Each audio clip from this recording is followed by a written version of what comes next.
Yeah. Here. How much time I'm going to record. All right, third graders, I want you to start putting your eyes up there, reading those words in your head. Some of those actions should look familiar. What do we already know? Which of these do you remember from kindergarten, first grade, second grade? Now we've started third grade. Several of these words or actions should be familiar. I'll give you about 30 more seconds. Read down this list. Go down that list. All right, 30 seconds with the shoulder partner. Which ones do you know?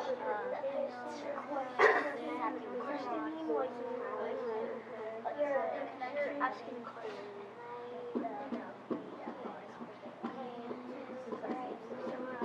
10 more seconds.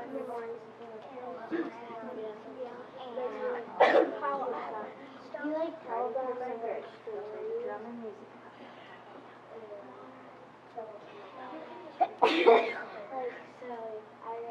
All right, hands can go up. Good. I hear some examples. I read a book where I heard some of these words. What are some ones that we already know a little bit about? We've been doing them in our stories. Ashley, which one do you know about? I know predict. Okay, tell us a little bit about that or give an example. When you predict, you try to think and try to like guess what's going to happen in a story. Okay, guess or think what's coming up next. Super.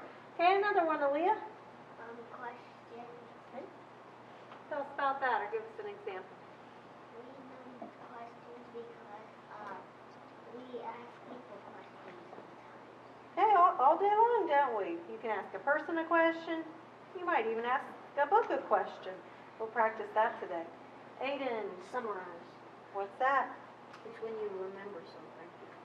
Okay. Remember something. We'll put some more specific words to that. Almost half of them. Anybody else? Joe, one more? I have another thing for summarizing. Okay. It's like taking the book and putting it into your own words. Okay. Putting it in. I like that part. In your own words. So we've already got several of them we already do and we already know about. Today, I'm going to introduce the rest of them to you. So today we're going to talk about all 8. That's a lot. That's why it's called an introduction. If I come up to you, hi Mrs. Athey, what's your name? We've been introduced. We've just met. I don't know a lot about her, but I know her name's Jalen. I know she's in the 3rd grade. So today you're going to be introduced to all 8, and then as 3rd grade goes on, you will focus on each one, so you really learn how to do each one. I picked this book for us today to help us do all 8. It's called Faithful Elephants. It's a true story about animals, people, and war. You can see I put some of my little sticky note stickers in there. That's going to tell me when it's time for us to stop and do one of these reading strategies. I forgot to tell you what these are called. These are called Avante reading strategies because they help us comprehend or understand what I read. So if I do these while I'm reading Faithful Elephants, I'll really comprehend this book. Faithful Elephants. Tristan's tooth came out. Go around. Head over to the nurse, please. The cherry blossoms are in full bloom at the Uno Zoo. Their petals are falling in the soft breeze and sparkling in the sun. Beneath the cherry trees, crowds of people are pushing into the zoo on such a beautiful day. All right. You see on this page I'm going to make a connection. 2 elephants are outside performing their tricks for a lively audience while blowing toy trumpets with their long trunks. The elephants walk along large wooden logs. Okay, you see Mrs. Colley up there. She's got one hand up, one hand down. Squeeze them together like a Lincoln log or a Lego. And it's a connection. Everybody put your hands together and say connection. Connection. Okay. I'm going to model a connection because they help us understand the characters and maybe the setting And they help us visualize what's going on and stay interested in the story. Well, I have two connections to what's going on in the story, the characters and the setting. Connection one, a few years ago, my best friend lived in Japan for 2 years, and I went and visited her there. And they have these beautiful pink trees called the cherry blossom trees. Smell really pretty. And then I have a connection to the characters, these elephants. Last year, for 4th grade, we read a book together on F Day called The One and Only Ivan. It also was a true story about some animals that lived in a mall zoo, a shopping mall zoo, and there was an elephant character. So it was a real elephant. And the book showed us that elephants can feel real emotions. And elephants can be very loyal. That means they might pick a couple really good friends to have for long life, and they can hold friendships just like 3rd graders. So I'm having a connection to the characters, and I'm having a connection to the setting. It's going to help me understand and picture these things in my mind. Addison, one thing about connections? I have a connection. Elephants do actually go on balance beams in the circus. Okay, so she's seen elephants do tricks. You know how hard that must be for them. If you're a giant elephant, you're going to balance on a wood beam like in the circus. So that's going to help you understand elephants a little more. Okay, after these 2 pages, I'm going to do the next one. Not far from the cheerful square, there stands a tombstone. Not many notice this monument for the animals that have died at the Uno Zoo. It is quiet and peaceful here, and the sun warms every corner. All right, you see Miss Patty and Miss Lori holding up some eyeglasses. Everybody put your glasses on and say, clarify. Clarify. Okay, for people who wear glasses, well, when they put their glasses on, things look clear. Sometimes if they don't have their glasses on, things might look kind of blurry. Well, right now, that part was a little bit blurry to me. I'm going to model clarifying because it helps me clear up a confusing part or a confusing word. And there were 2 confusing words to me there. Monument and tombstone. So I'm going to read this again. I'm going to pay close attention to the picture so I can help understand monument and tombstone. Not far from the cheerful square, there stands a tombstone. Well, I know tomb is a place where they put a dead, like a cemetery, a dead person or a dead animal. So this must be kind of like at a cemetery. Not many people notice this monument for the animals that have died at the Uno Zoo. So I was right, it is about somebody, the animals that have died there. It's a quiet and peaceful here, and the sun warms every corner. So now I've clarified it. I understand it a little better when I went back and read it. One day, an employee of the zoo, while tenderly polishing the stone, told me a sad story of 3 elephants buried there. Today he said there are 3 elephants in this zoo, but years ago we had 3 different elephants. Their names were John, Tonki, and Wanli. At that time, Japan was at war. Gradually, the war had become more and more severe. Bombs were dropped on Tokyo every day and night like falling rain.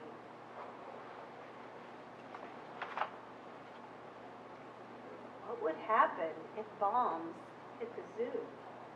If the cages were broken and dangerous animals escaped to run wild through the city, it would be terrible.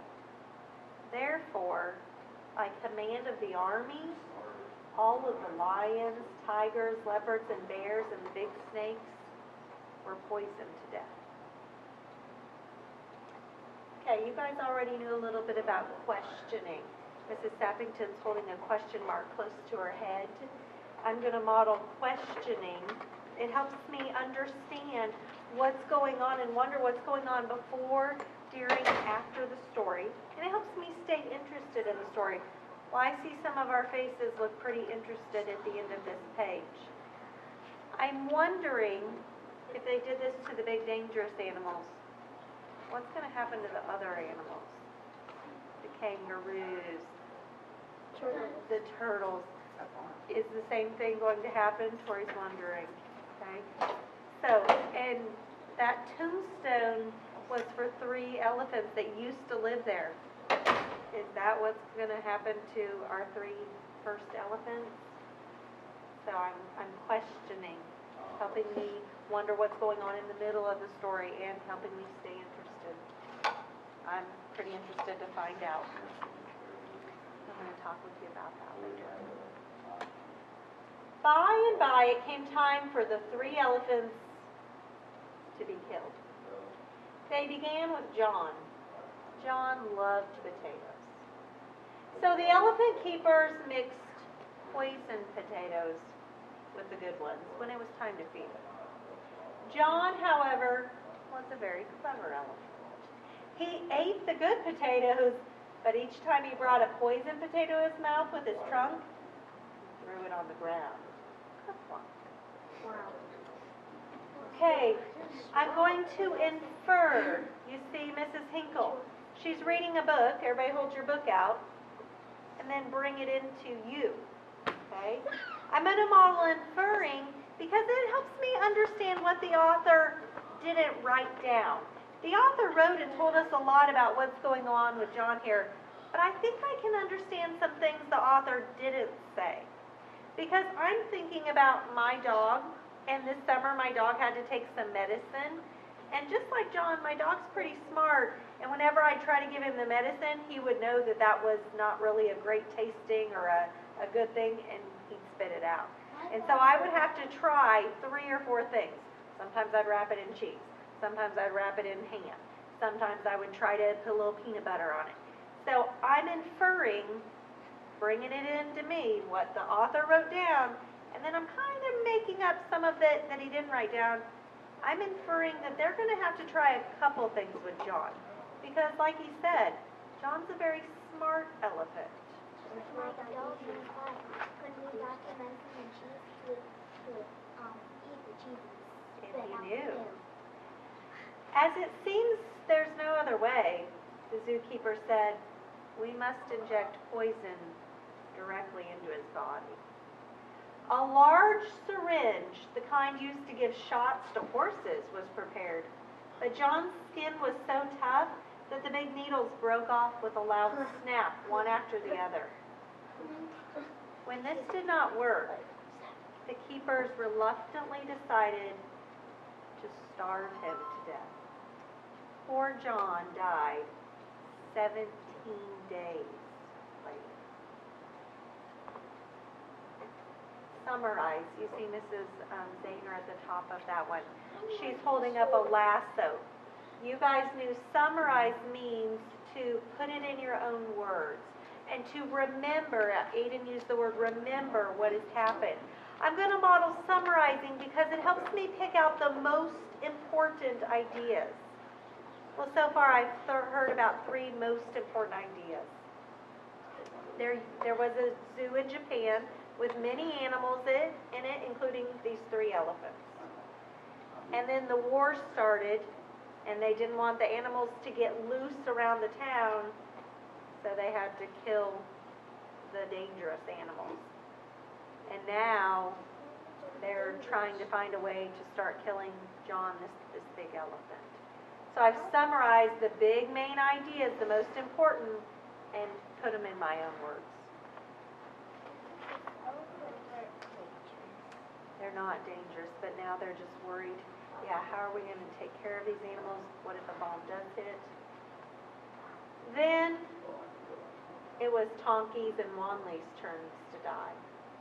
These 2 had always gazed at people with loving eyes. They were sweet and gentle-hearted. The zookeepers wanted so much to keep Tonki and Wanley alive that they thought of sending them to a zoo in Sendai, far north of Tokyo. Okay, so I'm going to make a prediction because it helps me understand what we're going to learn from the rest of the text and help me understand the rest of the story. I'm predicting, though, that at the beginning when he said the monument was for 3 elephants, I'm predicting that they don't get to send Tonky and Wanley to this other zoo far away. I'm predicting that they are going to have to kill them. I wish they didn't have to. And this is a sad story. I see some pretty sad faces. I wish they didn't have to, but I'm predicting that that is what's going to happen. Even though they've come up with a solution, maybe we can send them away. That would be better. Let's read on and see. But what if bombs fell on Sendai? What if the elephants got loose and ran wild there? What would happen then? Tonky and Wanley, too, were doomed to be killed at the Uno Zoo, just like the other animals. The elephant keepers stopped feeding Tonky and Wanley. As the days passed, the elephants became thinner and thinner, weaker and weaker. Whenever a keeper walked by their cage, they would stand up, tottering as if to beg, "Give us something to eat. Please give us water." Their small, loving eyes began to look like little round rubber balls in their drooping, shrunken faces. Their ears seemed too large for their bodies, and the once big, strong elephants had become a sad shape. All this while the elephant's trainer loved them as if they were his own children. He could only pace in front of the cage and moan, "Poor, poor, pitiful elephants." One day, Tonky and Wanley lifted their heavenly bodies, staggering to their feet, and came close to their trainer. Squeezing out what little strength they had left, Tonky and Wanley made their appeal. They stood on their hind legs and lifted their front legs as high as they could, then raising their trunks high in the air, they did their bonsai trick. Surely their friend would reward them with food and water as he used to do.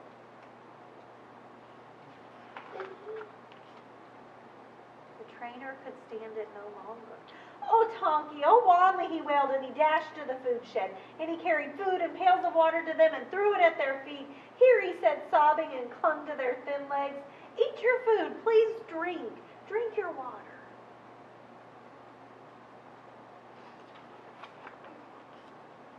All of the other keepers pretended not to see what the trainer had done. No one said a word.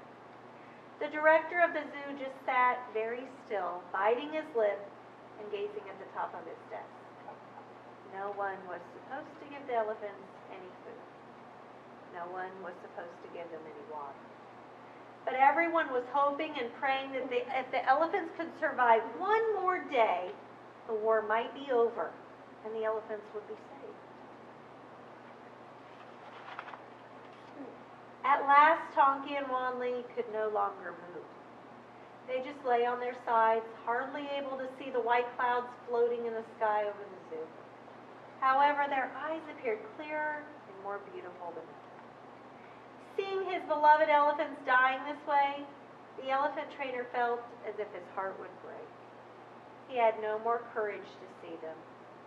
All of the other keepers felt the same, and they too stayed away from the elephant's cage. Over 2 weeks later, Tonky and Wanley were dead. Both died leaning against the bars of their cage with their trunks stretched high in the air, still trying to do their bonsai trick for the people who had once fed them.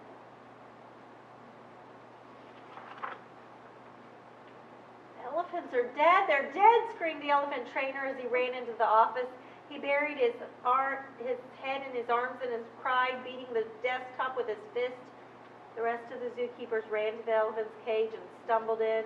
They took hold of Wonky and Tonley's thin bodies as if to shake them back to life. Everyone burst into tears, then stroked the elephant's legs and trunks in sorrow. Above them in the bright blue sky, the angry roar of enemy planes returned. Bombs began to drop on Tokyo once more. Still clinging to the elephants, the zookeepers raised their fists to the sky and implored, "Stop the war! Stop the war! Stop all wars!" Okay, we're going to pause here. You see my picture. I'm holding a cooking bowls bowl. and stirring. Everybody say synthesize. Synthesize. Synthesize means we're going to show how the book changed me, how I mixed up the ingredients and I turned it maybe into something new. Well, this book is changing me because it's helping me remember that fighting, any kind of fighting, any kind of war, doesn't just hurt people, but it hurts all living things. The animals have been hurt. The vegetation, the trees and plants, these bombs have killed many living things, not just people. So people need to be the ones responsible for making sure that we don't have fighting and war, because we're hurting creatures who couldn't do anything about it. So I've synthesized. I've taken the ideas from the book and it's helped me learn and change. Later, when the bodies of the elephants were examined, nothing was found in their washed tub-like stomachs, not even one drop of water. With tears in his eyes, the zookeeper finished his story. These 3 elephants, John, Tonky, and Wanley, are now resting peacefully under this monument. He was still patting the tombstone tenderly as the cherry blossoms fell on the grave like snowflakes. Faithful elephants. We have one more strategy that helps us understand text. Mr. Horn is holding up a check mark. Mr. Horn likes to check on kids' behavior. He likes to check on how kids are learning. Your teachers are always evaluating your work. So we're going to evaluate this book. We can evaluate how much we liked the book. We can evaluate how we think the author did. Did the author do a great job of writing this book, a medium job? So what we're going to do, without touching any of the tables, we're going to be lining up across the blue here. We're going to pretend that that end is number 1, and this end is number 10. Number 1 is the best. So kind of right now, if I stood here, I'd be about a number 5, 6, 7, 8, 9, 10. So we're going to evaluate. So you can stand wherever you want. Best to worst. Okay. Let's do the first one. Evaluate how much you liked and were interested in this book. Now, even though this is a very sad true story, and that doesn't mean that we don't like it because it made us feel sad. So I don't want you to stand on 10 just because, well, I don't like to feel sad. If you thought that you really liked this book, it was interesting, even though it was a sad topic, you would want to stand 1, 2, 3, 4, 5. If you really could care less, you might be on this end, okay? So 10 seconds to move from 1 to 10. What would you think about Faithful Elephants? Oh my, we have almost a unanimous vote. Okay, so we can evaluate, we can check how interested we were in a book. I got a lot of people at 1s and 2s and maybe a couple 3s here. Awesome. So you were really interested. You thought that was an excellent story. Okay, let's evaluate the author. We call it the author's craft. How well did the author write this story? Did they use good word choice? Did they use good illustrations with the illustrator? So, from 1 being the very best down to 10, how do you think the author did on this story? So I'll give you 10 seconds if you think you need to move. 10, 9, 8, 7, this is your own opinion, 6, 5, 4, 3, 2, 1. Oh, even more people moved closer to the 1. But Ashley thought it was kind of a medium. That's fine. This is her opinion. You get to evaluate. All right, come have a seat back where you started. Excellent.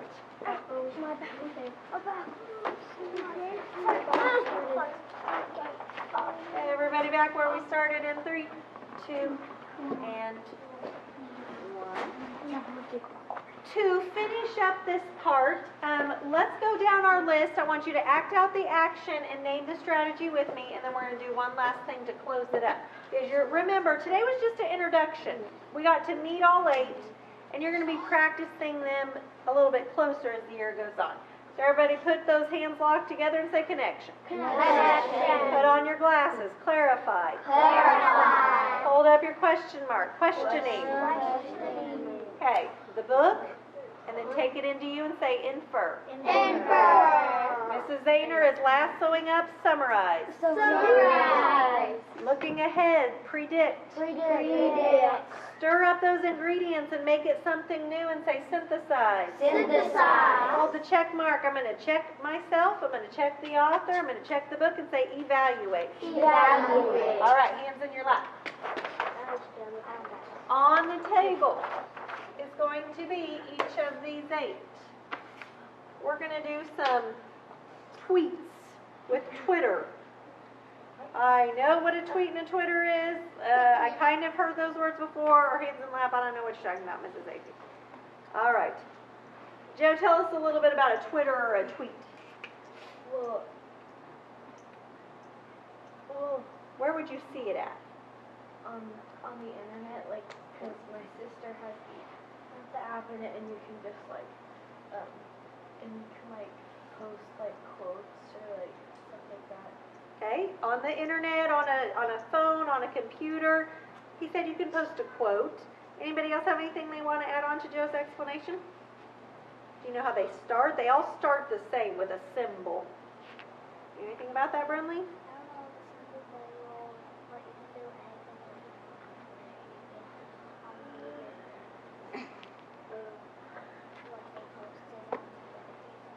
Yeah, it's a way to share information.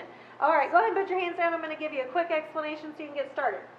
Each of the strategies is on a poster on the table. When you do a tweet on Twitter, they call it a tweet. You start with this mark that we write for numbers, a tic-tac-toe board. We call it a hashtag.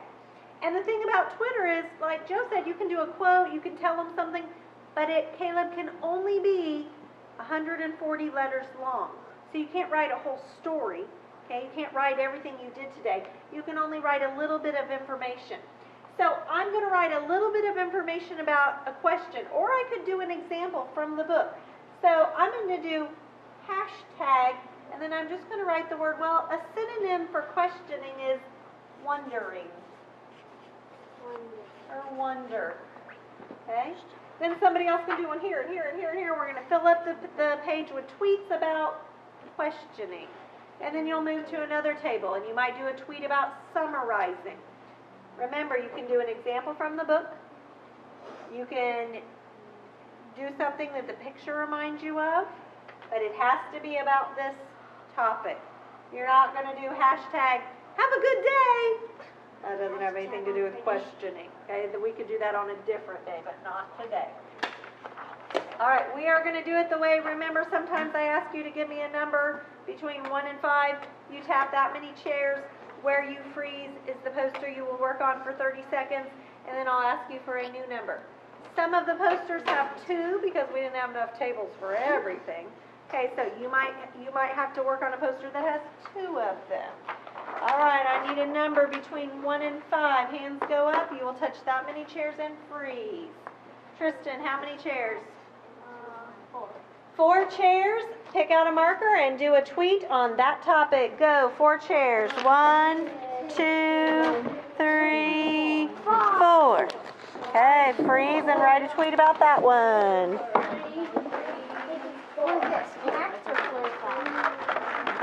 It's up there. It shows you what. I'm doing a lot. You got blue.